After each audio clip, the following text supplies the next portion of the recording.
Hi, my name is Joel Gallinson, and I'll be presenting work I've done with Philip Reams, Ross Bodick, and Kaushik Sen on adding lightweight and interactive synthesis to modern IDEs. Now, the motivation of this work is that while you're programming, you often get statements that are hard to write, perhaps because you don't know the API. However, in these cases, you usually know something about the result of the code you want.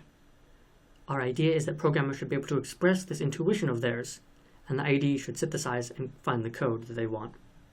Now I'll jump right in and show you a demo of the tool called CodeHint that we built. We built this as a plugin to Eclipse, so I here have a simple Eclipse Java GUI program. When I run this program, it creates a little tree of elements I can click on and so forth. Now our first task is to find the window in which this JTree is contained. You might have looked at the documentation a little bit and not be able to find any methods on the JTree that return a window. But it's easy to express the property that we want, since we know we want a window. Now, CodeHint works when you're actually running a program. So to do that, I'll set a breakpoint where I want to insert some code, run the program, and I'll go over here and ask CodeHint, find me all things of type window. And you can see it finds a few expressions. These first two are calls to static methods of some strange class, so they might not have been easy to find. And these last three are actually downcasts. The static type of these method is some superclass of what we want. So by actually running the code and evaluating expressions, we were able to find all of these. And if I look at the Java doc of some of them, I can see this is perhaps the one that I want. It seems to do what I want. So I insert it into the code.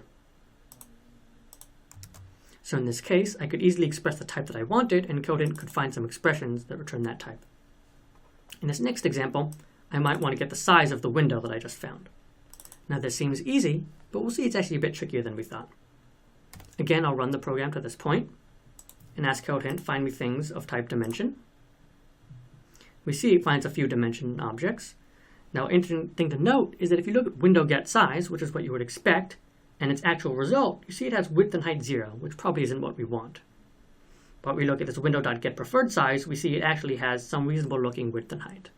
And again, we can look at the Java doc and see that this might be what we want, and insert it. So here we can see another benefit of CodeHint. By actually running code and seeing the actual results of expressions, this allows us to get more information than just looking at static information about them. We could see that the method we thought was correct didn't actually give us the result we wanted. Continuing on, you remember I could click on elements in the tree.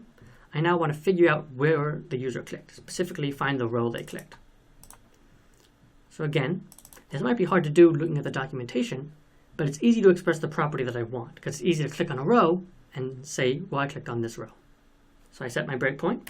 I'll run the program. I'll click on the top row up here, and then I'll tell CodeHint, well, find me all expressions that evaluate to 0. Find me some expressions. And you see it finds some. It's got some constants, some variables, some method calls. Now I could, again, look through, this is a pretty small number, and see if any of them are correct. In this case, maybe I'm lazy, and I can just insert all of them into the code, and I can continue with the execution, click on a different element, and give another demonstration. In this case, I want 1. When I do that, CodeHint keeps only the expressions that evaluate to 1 in this context, and there are only 3 of them. And I can continue again, click down here on nothing, and say, well, here I want -1. And now we're down to a single expression, which is exactly the expression we wanted. So in this case, we could easily make demonstrations and tell the value we wanted for certain expressions, and CodeHint, after 3 of these demonstrations, managed to find us the exact correct expression. Now in this last demo, I want to find not just the row the user clicked, but the actual element they clicked. Now this is tricky because I don't even know what type it is. Is it a string? Is it some object of the GUI library we're using? Is it whatever object whoever created the tree put into it? You don't even know the type. So it can be hard using normal techniques to find this expression. However, we can again express some property of the result we know. So again, I'll run the code. I'll click on Eve. And since this is Java, I know that everything has a toString method that gives some string representation of what it is. So I can say as my property, well, I want something whose toString contains the string Eve, since I clicked on Eve itself. Now CodeHint will think for a few seconds and it'll find me a number of expressions that contain the string Eve. We can see some of them are obviously incorrect, such as these mouse events, which have EVE in them, but others of these look good. Now again, I could look at some Java docs and find the correct one.